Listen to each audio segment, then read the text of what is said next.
If you ever walk into rooms and you have to stop and say, why did I come up here?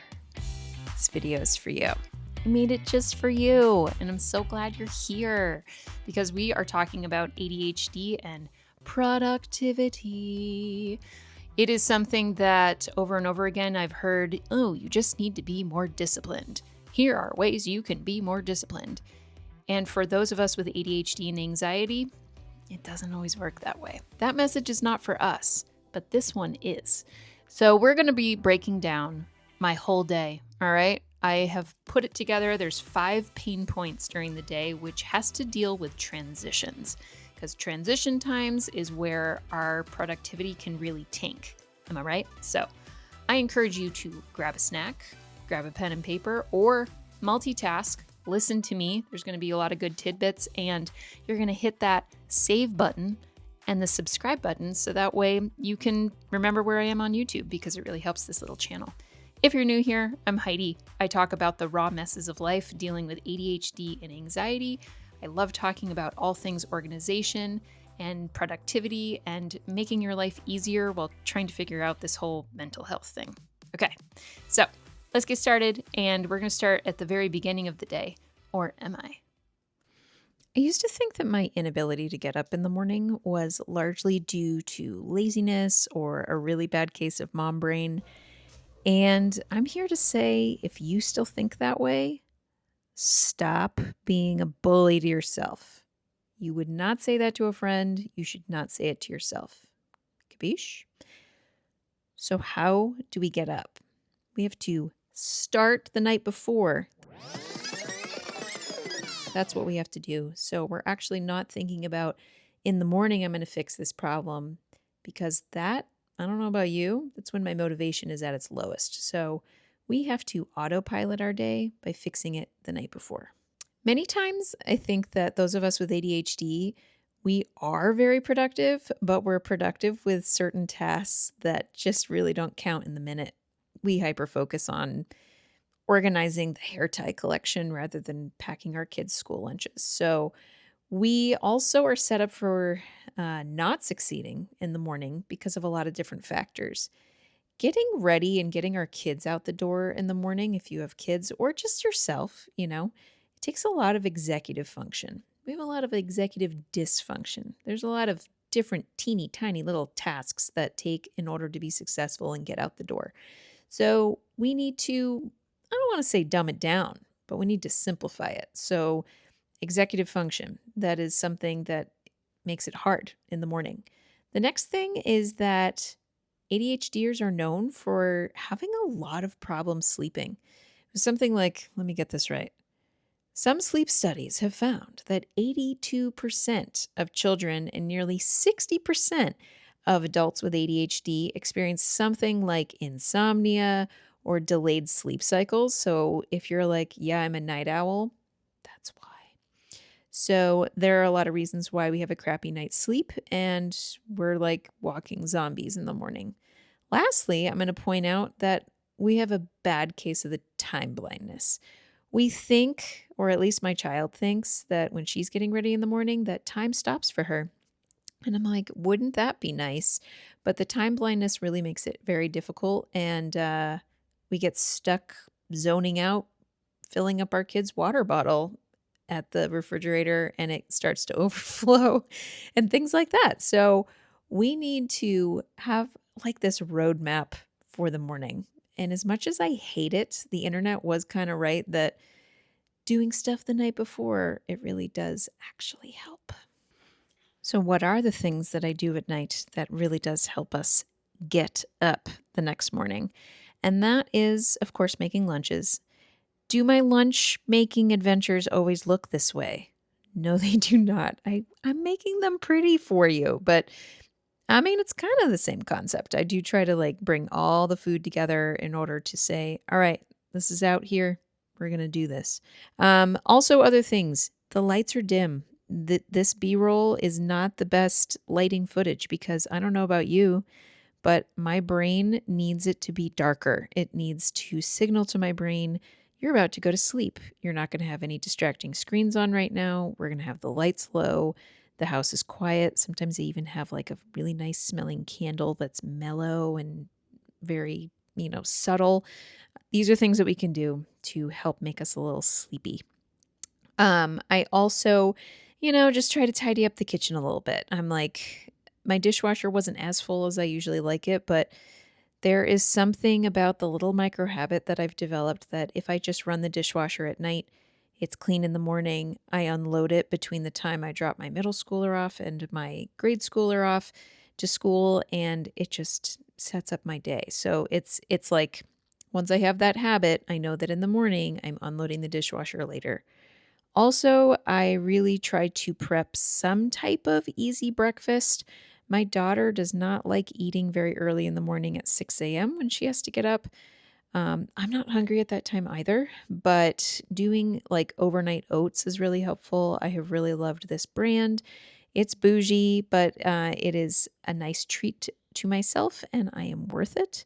Also, I do my own homemade overnight oats, which just takes a little bit of extra prep time. So if I'm feeling like I'm in a high motivated week, then I'll go ahead and I'll make like 3 of them.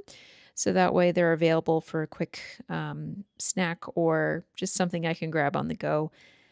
And it just automates the day. It is now morning. We have arrived. And some of my favorite tips for a productive day is the fact that you did all the hard work last night. So now you are giving your nervous system the time in the morning to process things at a slower rate because your brain needs it. I love putting my alarm clock, or I should say my second alarm clock, feet away from my bed. So I have to physically get up out of guilt to not wake up my partner. It's one of my favorite morning hacks. I also love how quiet it is in the morning. It is a nice, easy way to wake up in the morning and feed the animals. I also make sure that I'm having the time to plan out breakfast. Breakfast used to be such a rush before I was diagnosed. It was always like that panic cereal. But instead, I'm like, yeah, I can make some time to bring something up to my daughter's bed. It cuts down on the number of transitions we have to do, and it just works in our house. It doesn't have to make sense in your house, but it does in mine. Also, I think it's all about having things within arm's reach in the morning. So, whether that is having all my coffee supplies next to the same place so I don't have to do extra steps, down to the fact that all of our socks are next to our sneakers and our shoes in the morning so my kids aren't running upstairs frantically for their socks when inevitably we are late getting out the door. The reality is that ADHDers need a lot of visual cues and audible stimuli in order to jog our memories. If I have to remember something, I'm not going to depend on my memory to remember it. No offense, girl. But the other important thing that I need to remind you is the power of putting the purse on the back door, which goes immediately out to my garage. Is it the safest place to keep my purse if a robber were to come in here? Probably not. I'm going to bank that there's no robbers coming into my house. I don't know. I have a push start car, and push start, just in my brain, I'm like, my car should just always start. I just always assume that my purse is in the car. That's not safe. So I keep it in here, but I keep it on the back door as a visual cue. As I am touching the doorknob, I cannot forget the fact that my purse is there. Do I still sometimes forget it? Yes. But for the most part, this really works really well. Set traps for yourself, people. It works.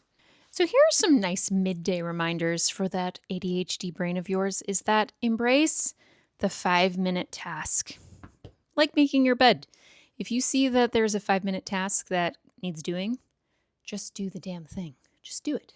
And it will move your day forward. Because the more you let these 5-minute tasks build up, it just becomes a personality trait. And we're not going to let that happen. So I'm going to make my bed, and it's going to make life better. ADHD brains love novelty and we hate boredom, right? And that is why the power of the micro clean is one of your best friends. I was reading somewhere that was like, if you're saying, I don't have time to do that, it just means that it's not a priority of yours. And honestly, that one kind of hurt. But it's true. So if you reduce those steps again and reduce the friction, and we make it as easy as possible to fit in a micro clean, we're going to do it. Like this sink is really disgusting. Oh, wait, where's all my cleaning supplies? I can't find the damn drawer. Here it is. Here it is. It's right here. So boom, I go spritz, spritz, spritz. We put that back. We take the cloth. We get it wet.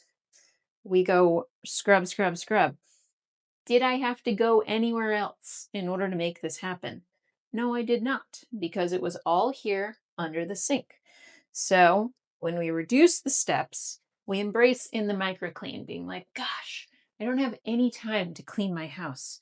But if you keep little things within an arm's reach, and it is one of those 5-minute tasks, boom, I have a clean sink at least. The toilet's another problem. But did I solve the gross sink problem? Yes. Was it less than 5 minutes? Also, yes. So we get points. And I'm all about the points. And those 10 to 15 minute micro cleans can really add up. Let's think about, as a busy mom, where are some other times that I have 10 or 15 minutes and I can keep my brain busy? It's in my traveling ecosystem, my car. There's a lot of snacks. There's a lot of dust. There's a lot of sand. There's a lot of, I don't want to know what's in my car sometimes, but I can tell you 2 things that can really make a huge difference. One, can you see it? Can you see it? There's a trash can. You see? It's right there. And it's in my car. So when I'm waiting to pick up my kids from an activity, I'm checking the wrappers. I'm checking the random things that my husband wouldn't allow in his car, but I do in mine. I also recently have embraced the slime putty stuff. I've seen it on Amazon forever. It's like, this is not my sensory toy. This is goop that I can just go boom, boom, boom, boom, boom to my steering wheel, and it gets all the disgusting dust off of it without leaving any residue. It's gross. It also fits in like all the crevices. So we're going to do that. I'm going to be like, sure, I'm going to clean up my car. I'm going to go through the middle console and I'm going to find all the superfluous receipts that have no business being in there. Why don't you just send me an email? Also, why do I have this many sunglasses? We're going to take the time to tidy up this space in 10 to 15 minutes because I get annoyed every single time I'm in this car and I see trash. Or you could also just doom scroll on 46 different organizational things to organize your life without organizing your life. We all got to do that sometimes. And I think this is a really important segue in order to talk about how my phone is the main character of the distractions in my life. And I'm ready to be the main character and not the sidekick. So it's an important point that not everyone or everything deserves access to you. And that's why we are going to set up focus modes. Because focus modes and other ways to dim down those distractions is a wonderful way to make sure that you are prioritizing the most important parts of your day that deserves your time. Like finding out what happens next with Ilya and Shane. The brick is one of my favorite paid for things that I would like to introduce you to. Get an app on your phone. It is a $49 device that is a one-time purchase, and you're able to set up different schedules for yourself and block everything that you want on it. Mindful mode is something on my phone that really blocks out some of these different distracting apps. So, for instance, I have Instagram, YouTube, TikTok, Facebook. They're all going to be blocked. Other distractions for me include online shopping. So, I have Amazon that's blocked, and I also have Target blocked, and you name it. You can set it up essentially to be a flip phone where you only have access to calls, texts. It brings you back to 2005. The neat thing about it is a magnetic device that's on my refrigerator. And all I do if I want to break any of these schedules is that I go over to it and unblock it. You kind of like tap it, kind of like a tap and pay. But the beautiful thing is if I'm away from home, I cannot break this. But I'm telling you, this one has really just revolutionized not doom scrolling nearly as much. It has improved my focus immensely. I don't think we ever walk straight for more than 30 seconds. Too many sniffs. Just too many sniffs. Two other things that is an investment that if you want to invest in some technology that is helpful. One is an Echo Dot. Having a technology assistant is like having a second brain. So I love outsourcing things to her so I don't have to work so hard. But what has really helped is just the number of reminders. I can set timers out loud. I need that audible stimuli in order to remember. It's been a really helpful communication tool and keeping me on target. Honestly, she does more for me than I do for myself. Also, I'm going to say an Apple Watch. This is a brand new purchase to me. This was a Christmas present, and I was really hesitant about it. I had a Fitbit for a long time just because I liked counting steps. But as someone who's really nervous that I'm on my phone way too much, this has been a way that I've been able to keep my phone nearby, but I don't feel like I need to check it for a phone call or a text. I can say to Siri that she's able to set reminders for me, and that's been really helpful. Getting kind of that pulse on my wrist is also a really nice, gentle reminder that I'm supposed to be doing something right now since it syncs with my calendar. And it really has been a bright light. I've really enjoyed it. It has made me less distracted by having one. Also, as someone who loses her phone constantly, the Find My Phone feature on that Apple Watch is gold. You will use it more than you thought. The next pain point that we're going to talk about is the transition of coming home. Coming home is one of the biggest ways that, in my opinion, clutter just decides to creep into your life, and it can really totally throw your day and productivity 100% out the window. So we are not going to do that. Instead, what we're going to do is we're going to talk about the creativity of staying productive with drop zones, or some people call them stop zones, which I really like, because instead of trying to think about where should I put these backpacks that looks Pinterest perfect, instead we're going to make it work for us. So that way my kids can have them within reach, and that it just works for our family. It's always the right choice if it is the easiest and the smoothest. So what we're going to do is we're going to unload these, and what I like to do is I actually like putting them in these baskets. So I'm going to unload these backpacks, and everyone just drops them here. The baskets are right here, so we don't have to move anywhere. We don't have to go to the laundry room to hang them up. My kids were always throwing their jackets here or on the ground, which is not what they should do, but it's also hard for them to reach the hanger that's up in their closet. So instead, you put a hook, you put a bowl for your car keys, you put a mail organizer where you always put the mail down. And if you create these stop zones where you actually stop, you will always have the consistency. If you're like, where are my keys? Where's that piece of mail? It's not strewn about your house. Instead, it creates the habit and the system of this is where it's going to be, and I can depend on that. Is it beautiful? No. Is it functional? No. Actually, just kidding. Yes, it is. Why would it be in this video if it wasn't functional? I wouldn't do that for you. So stop zones, make sure that you embrace them, you love them, and you have them so you can depend on them to continue having a productive day. Next, we're going to talk about being productive in the kitchen, because there's a lot of executive function that needs to happen. There is a question that plagues my mind and my children's mind all day long, and that is, Mom, what's for dinner? Give me tacos. Thank you, kids. I will make tacos. Thanks for the suggestion, because one of my first tips about being productive in the kitchen is choosing simple meals. I love to cook. I sometimes aspire to be like, let's be a Michelin star chef today. But at the end of the day, that's prepping stuff all day long, which, unless you're a chef, isn't a very productive use of your time. So we're going to stick with really easy meals. We're going to stick with meals that use a lot of the same ingredients, but switch it up. I also suggest meal planning for 4 days because decision fatigue is undefeated currently. So she's a great way to make sure that you beat her in the butt by planning meals ahead. We're also going to think about our own kitchen as a point of service in a restaurant. So, when you're a chef or if you're working in a restaurant, you want everything kind of categorized and lumped together. I talked about this a little bit with my morning routine about keeping things close together, like my coffee maker. The same thing goes in my kitchen. So, let me know in the comments if you actually would appreciate and enjoy seeing a tour of how I've organized my kitchen cabinets, because I always find that really helpful.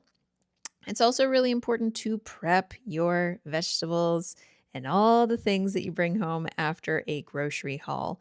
It's sometimes one of the last things you want to do, but it does pay dividends with prepping school lunches. Also, it's an amazing way to make sure that you get credit for buying the good, healthy food. You don't get credit or points for buying it, you get credit for eating it. So, one of the best ways to do that is to be productive and avoid the friction of having to wash something before you eat it. If you just wash it all at once, then you take care of it in one fell swoop. And I'm telling you, you're going to eat more celery sticks if they're all clean and it's in an easy Tupperware container for you to be able to use and eat. So it's another way to avoid growing gross science experiments in your refrigerator, which is why this is the one place in my house where I love using glass containers or clear containers in my refrigerator.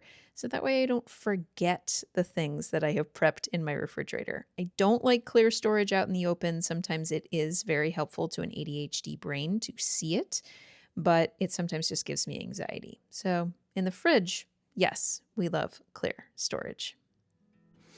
And if you were really hoping to dive deeper with ADHD productivity in the kitchen, I actually have a whole video on that, which I hope that you can check out next.